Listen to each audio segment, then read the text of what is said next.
The story opens in a place of significance, perhaps a grand hall, a corporate office, or a ceremonial chamber, where an ornate chair sits in a position of prominence. It is not just any chair.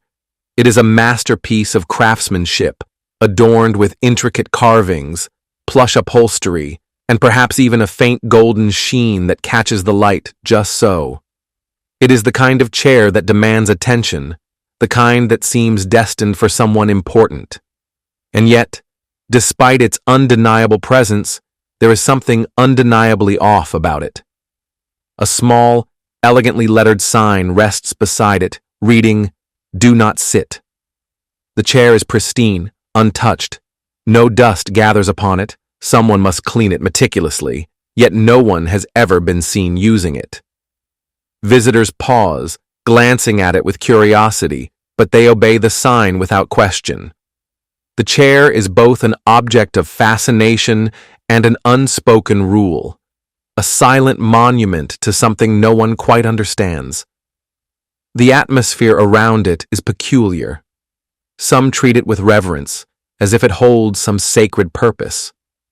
Others ignore it entirely, having long accepted its uselessness. A few newcomers might murmur questions. Why is it here? Who is it for? Why can't we sit on it? But they receive only vague answers, if any at all. It's always been that way, or those are the rules. There is no logical reason for the chair's existence, and yet there it remains, imposing, beautiful, and utterly functionless. This scene sets the stage for a satirical or absurdist fable, one that critiques blind adherence to tradition, arbitrary authority, or societal norms. The tone can shift depending on the writer's intent. Kafkaesque bureaucratic absurdity. If the story leans darker, the chair represents meaningless rules enforced without reason, trapping people in a system they don't understand. Light-hearted fairy tale parable. If the tone is whimsical, the chair could be a playful jab at human silliness, how we follow rules without questioning why they exist. Philosophical thought experiment. The scene could also serve as a metaphor for power structures, how symbols of authority remain unchallenged simply because no one dares to test them. The stillness surrounding the forbidden chair is finally broken when a newcomer arrives, an outsider, a skeptic, or perhaps just someone with an inconvenient habit of asking why. This character studies the chair, the sign, the way people avert their eyes from it, as if it were a sleeping beast, best left undisturbed. And then, inevitably, the question is asked aloud, why can't anyone sit here? The reaction is immediate, but varied. A nearby official, whether a guard, a clerk, or some other keeper of order, pauses, blinks, and then delivers the answer as if reciting scripture. Because it's the rule. The tone suggests that this should be enough, that this has always been enough. But the challenger persists. But why is it the rule? This is where the scene's tension truly unfolds. The official hesitates, thrown off by the absurdity of having to explain something that has never needed explanation. Others in the room shift uncomfortably. Some glance at the chair as if expecting divine retribution for the mere act of questioning its purpose. The answers that follow are a symphony of bureaucratic evasion. It's always been this way. The founders decreed it. It's not for us to question. No one has a real answer. Worse, no one has ever sought one.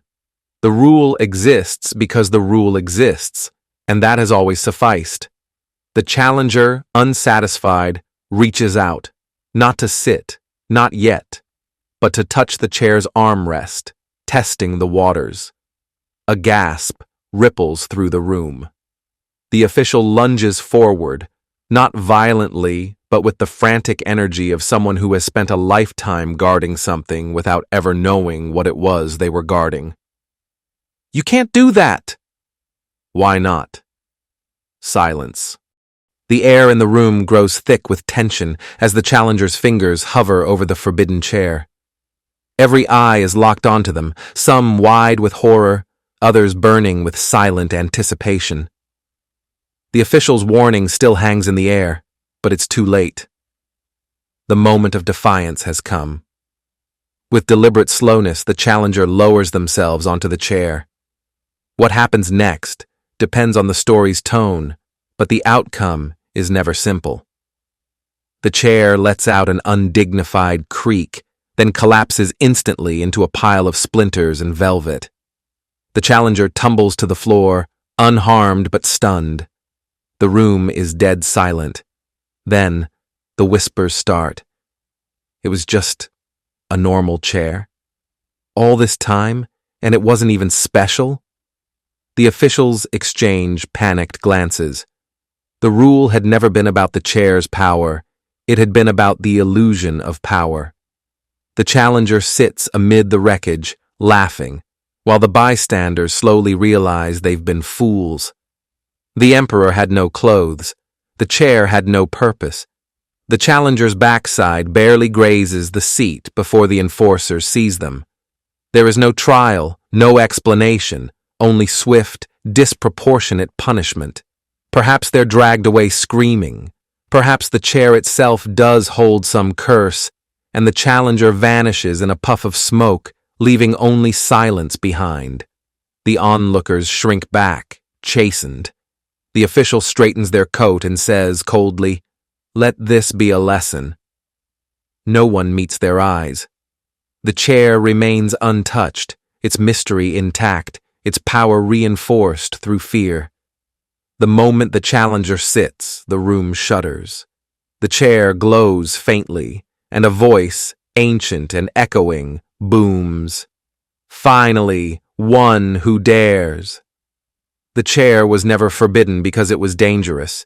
It was forbidden because it was waiting for someone brave enough to break the rule, to prove they were worthy of its secret. The challenger is now the chosen one, and the officials drop to their knees in awe or terror. Nothing happens. The challenger sits. The chair holds their weight perfectly. The room waits, and nothing changes. The official coughs awkwardly. The challenger shifts, uncomfortable. The bystanders murmur in confusion. Was that it? The rule existed for nothing? The tension drains away, leaving only absurdity in its wake. The chair was just a chair. The rule was just a rule. And now that it's broken, the world goes on, unchanged. The collapse of the old order, whether through laughter, violence, or divine intervention, leaves the witnesses in a state of uneasy silence. Now comes the moment of truth, where the origins of the forbidden chair are laid bare. But the revelation is never as satisfying as one might hope. An elder steps forward, perhaps a historian, a forgotten custodian, or even a ghostly figure who has been silently observing the chaos. Their voice is weary, as if they have told this story too many times to too many people who refuse to listen. The chair, it turns out, was never meant to be sacred. Centuries ago, a clumsy nobleman stained the original upholstery with wine, and in a fit of embarrassment he declared it off limits until it could be cleaned. The cleaning never happened. The nobleman died. The decree became law. Generations passed, and the reason was lost, but the rule remained, polished, enforced, and utterly meaningless. The crowd stares, first in disbelief, then in dawning horror at their own stupidity. The official who once defended the rule now stammers, We didn't know." The challenger, still sitting on the floor amid the wreckage, begins to laugh. A loud, unkind sound that spreads like contagion. The laughter is not joyful. It is the sound of a spell breaking. The elder's explanation is clinical. The chair was never the point, they say. The point was obedience. A society that questions nothing is a society that can be controlled. The chair was a test, a single thread in a vast web of arbitrary rules designed to weed out the defiant. The challenger's punishment was not for sitting, it was for asking. The bystanders exchange glances. Some nod, as if they've always known this. Others look sick. One murmurs, "But what do we do now?" The elder smiles faintly. Now you decide whether to replace the chair or leave the space empty. The elder kneels before the chair, or rather before the challenger who now sits upon it. "It was foretold," they whisper. "The chair does not hold power, it reveals it." The challenger was not breaking a rule, they were completing a cycle. Perhaps they are now king. Perhaps they are now cursed. The crowd's murmurs shift into awe or terror as the weight of the revelation settles. The rule was not wrong, it was simply waiting for the right person to defy it. The elder shrugs. No one remembers why. Maybe there never was a reason. The crowd waits for more, but there is no more. The chair was forbidden because someone once said it should be, that's all. The challenger rises from the seat, no different than before. The official wrings their hands. The bystanders drift away, unsettled but not changed. The world continues. The dust has settled.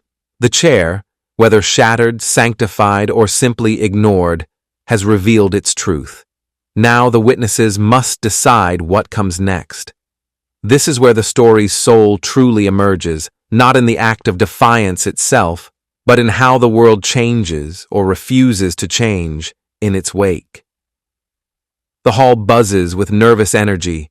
The official who once guarded the chair now sweeps up its splinters, muttering about proper channels and replacement procedures. A committee is formed to debate whether to restore the chair or remove it entirely. Meetings stretch for months. New rules are drafted about interim seating arrangements. Meanwhile, the challenger walks away, shaking their head. The crowd, once so reverent, now argues loudly about other pointless traditions. Why do we line up single file? Who decided the East Wing is off limits on Tuesdays? The spell is broken, but the bureaucracy stumbles on, a machine now grinding without purpose. The final shot is a janitor casually tossing the "Do Not Sit" sign into a trash bin, where it lands atop a dozen other forgotten decrees.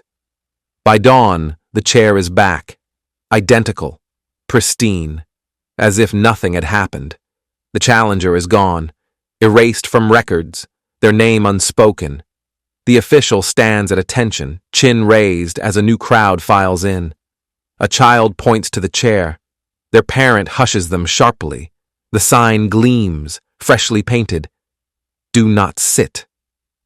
The elder watches from the shadows, sighs, and turns away. Some rules exist to teach the same lesson over and over to those who dare to learn it. The space where the chair once stood remains empty. At first, people skirt around it, uneasy. Then a tired worker drops their bag there. A week later, someone places a potted plant on the spot. Then a bench appears, unmarked, unremarkable, well used. The official, now unemployed, passes by one day and pauses. For the first time, they sit. No one stops them. The challenger, glimpsed in the crowd, smiles and keeps walking.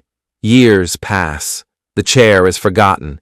Newcomers ask about the odd, chair-sized gap in the room's layout. Old-timers offer conflicting answers. It was cursed. It was a throne. It never existed. The truth dissolves into folklore. In the end, only one fact remains. No one sits there. Not because they can't, because they choose not to. Thanks for watching. If you enjoyed this video, hit that like button, subscribe, and ring the bell for more. Let me know your thoughts in the comments. I'd love to hear from you. See you in the next one. Bye for now.